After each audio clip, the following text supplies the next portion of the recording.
વડોદરાની નરસિંહજીની પોળમાં આવેલ નરહરી મંદિરથી કાર્તિક પૂર્ણિમાના દિવસે ભગવાન નરસિંહજીનો વરઘોડો નીકળ્યો હતો, જેમાં વૈષ્ણવો સફેદ વસ્ત્રોમાં તેમજ લાલ પાઘડી પહેરીને ભક્તિભાવપૂર્વક જોડાયા હતા।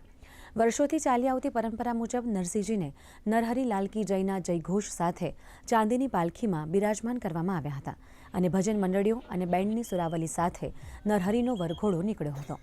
વરઘોડોમાં વૈષ્ણવો અને ભક્તો તેમજ પોળના રહીશો મોટી સંખ્યામાં જોડાયા હતા।